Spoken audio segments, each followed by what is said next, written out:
So I'm going to start by telling you that I am an overachiever. I am a high achiever. And I think for anybody that knows me, has known me probably since birth, they will tell you that a lot of things just come naturally to me. When I first started primary school, I was in all of the top groups. I was the top reading set, I was the top writing set, I was the top student.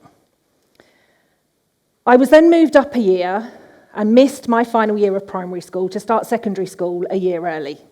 And again, I maintained all of the high grades in all of the top groups, and all of my teachers thought I was amazing. I passed my GCSEs with flying colours. I passed my A-levels with flying colours. And my teachers were then trying to force me to go to university. At the time, I wanted to go into a career in law. But having spent 2 lots of work experience at 2 different legal firms, and seeing a lot of the people that I knew, that I had grown up with, in court, and being found not guilty for crimes that I knew they had committed, law didn't seem like the best thing for me to go into. So I wasn't then sure what it was that I wanted to do, but I did know that I was not going to waste years and years of my life at university when I didn't know what it was that I wanted to get out of it. And I began a management training scheme straight after my A-levels, and had been told for this 2-year period that there would be no real promotions and no real pay rises for 2 years. And I was getting promotions and pay rises every 6 months, just by doing what it was that I did, by being me.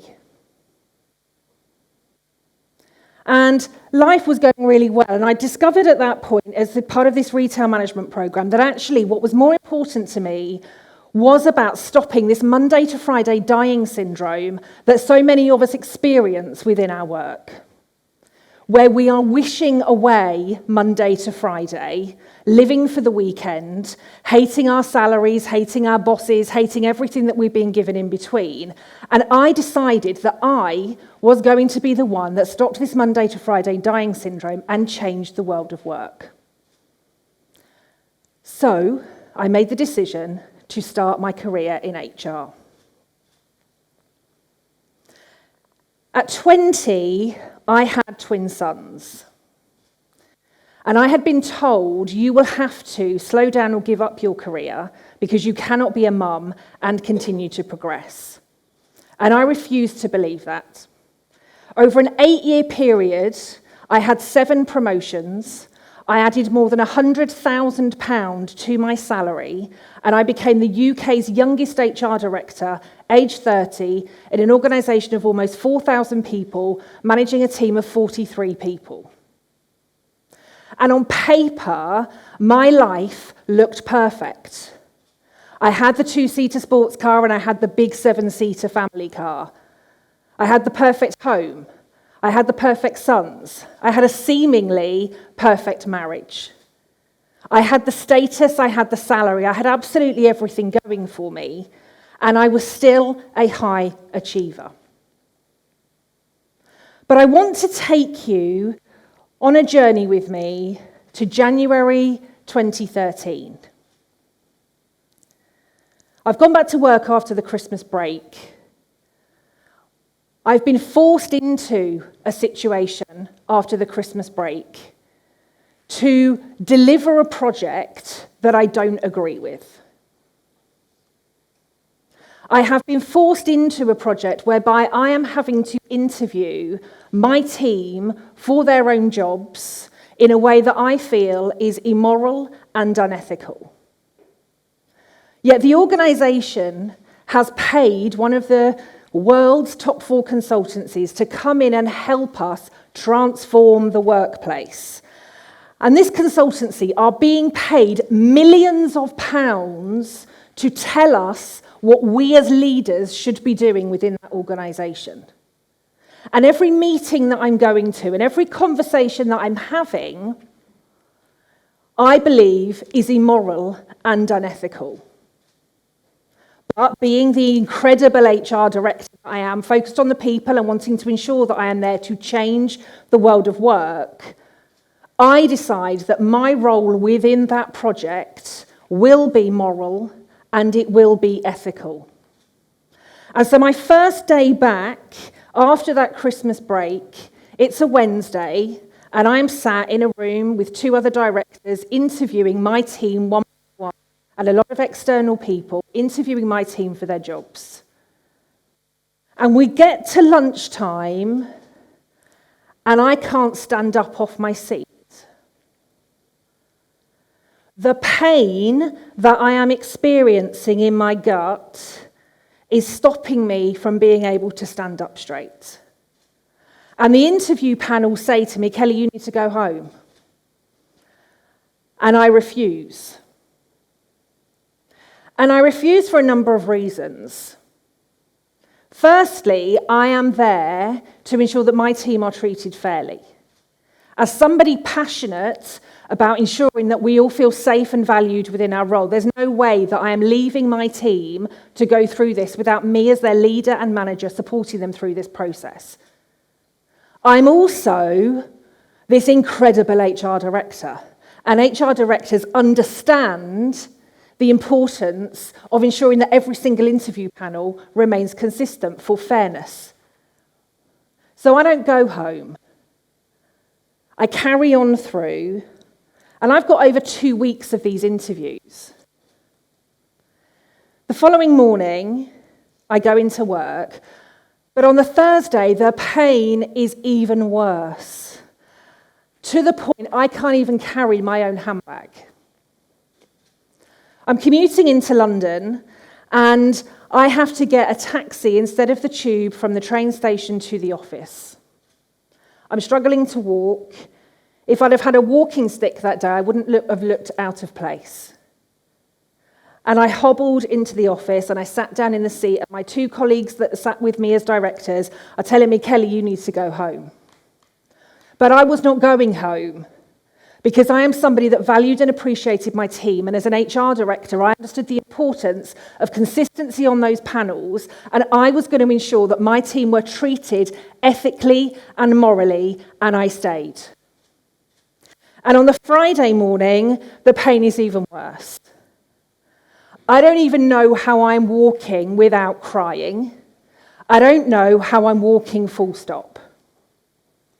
I don't know how I got out of bed that day. I don't know how I got dressed. I don't know how I got showered. I don't know how I drove myself to the train station, because in my car, this pain is starting to run through every single vein in my body. But I knew I needed to be at work because my team would be treated morally and ethically. And as the HR director that I was going to ensure that there was consistency on these panels. I got through the day somehow. And as I was on the train on my way back to Peterborough that night, the pain became so severe, I wanted it all to stop there. I hobbled into the toilet, and to this day I have no idea how I managed to do this. But for those of you that have been on any of the trains with those lovely sliding cubicle doors, somehow I managed first time to press the button and get that to lock properly. That was one of the achievements of that week. But as I was in that cubicle, I didn't really know what was going on. I couldn't connect my head to my body. There was just this pain, this overwhelming pain. And I didn't realize that I had passed out and was landed on the floor until my head hit the sink on the way down. Thankfully, I managed to get myself up off the floor. I got myself back to my train seat. The train pulled into Peterborough station. I got off the train, and a friend of mine had been a few carriages back. She came up behind me, literally as I was about to fall, and her husband took me straight to A&E. That was the first of 7 months of emergency hospital admittances. Because not one doctor could tell me that there was anything wrong with me physically. Not one doctor could tell me that there was anything wrong with me mentally. But as the pain kept worsening, the hospital admittances kept coming, and they were lasting for longer and longer as more and more tests were being done. And in the July of 2013, I ended up having 2 operations in 48 hours at 2 completely different hospitals under 2 completely different consultants. And as I was recovering from those 2 operations in 48 hours, I'm laying on the sofa watching mind-numbing daytime TV, as there was so many more chat shows back in 2013. But I'm laying on the sofa watching this mind-numbing TV, and my sons had come home from school. My sons are 12. My sons had come home from school and sat on the coffee table in front of me, and I could see this worried look in their eyes. And my response was, you don't need to worry, everything is going to be all right because Mum's going to be back at work soon. And my son said to me, but Mum, your job is killing you, and we don't want you to go back to work. My sons that day had seen something that I had refused to see for over 7 months.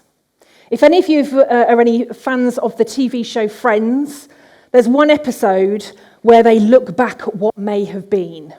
And Phoebe is frantically working from her hospital bed, having just suffered a heart attack, smoking in the toilet, in the toilet next to her bed, typing away on her laptop and on her phone because she is important. That was me. And I knew at that point that something had to change, but I wasn't quite sure what. And as I had gone for my checkups with these 2 different consultants, both of them, when I'd gone for my follow-up appointments with them, had spoken to me about stress and burnout and asked me how much stress I was under and if I was familiar with burnout. And I told them that was ridiculous. I do not do stress. I'd had twins at 20 and still made it to be the UK's youngest HR director at 30. I had cycled across Kenya. I had managed multi-million pounds worth of projects. I had dealt with all of the illnesses and issues that my parents had been through. I did not do stress. And yet both of these consultants are talking to me about stress. Now, at that point, I did know if this was stress, something needed to change. And I vowed that I was going to start working back to my values. Something in me realised that it was something to do with this unethical workplace, this toxic workplace that I had been in, that had been the trigger. But I couldn't prove that. And I wanted to understand why I had got to this point of burnout, why the physical hold of this burnout had taken hold of me. So in addition to my coaching qualifications and my psychology degree and all of these other wonderful qualifications that had helped me through my career so far, I then started to study neuroscience and I started to study psychotherapy, and I wanted to understand what was happening within our brains because I wanted to know why I had gone from being this high achiever that really didn't feel the impact of stress to being burnt out ill and needing these 2 operations with the physical impact of my body literally shutting down around me, saying something has to change. So I did all of this study and I realised at that point I could not stay in this environment anymore. I needed to get out, and I started my own consultancy in January 2014. And since January 2014, I have been on this mission even more to change the world of work and to understand what it was that was causing burnout, what it was that was creating all of this stuff for us. Because I knew that a day's holiday was not going to fix it. I knew that a week's holiday was not going to fix it. We see all of the memes and all of the stuff all over Facebook. We see it all over LinkedIn. We see it all over all of our social feeds. If anybody is telling you that a day off will fix burnout, it's not burnout. If somebody is telling you that a week's holiday will fix burnout, it's not burnout. Burnout has been defined by the World Health Organization as chronic workplace stress. And if you Google chronic stress and the impact of chronic stress, you will see things from heart attacks, strokes, death, issues, neurological issues, mental health issues, all of these physical symptoms that create in us from chronic stress. And I'm still living with some of those. I'm still living with my body shutting down. This additional weight that I'm carrying is as a result of my burnout. A recent bipolar diagnosis was given as a result of my burnout. So in August this year, I put a post. I post all of the time about burnout and the impacts of it because I believe that we can avoid it. And I believe we can avoid it when we are not working in toxic workplaces. On the 4th of August this year, I put this post on LinkedIn talking about what we can do to avoid burnout. And I got a message in my inbox directly afterwards that said, why would you be stopping anybody from wanting to experience burnout?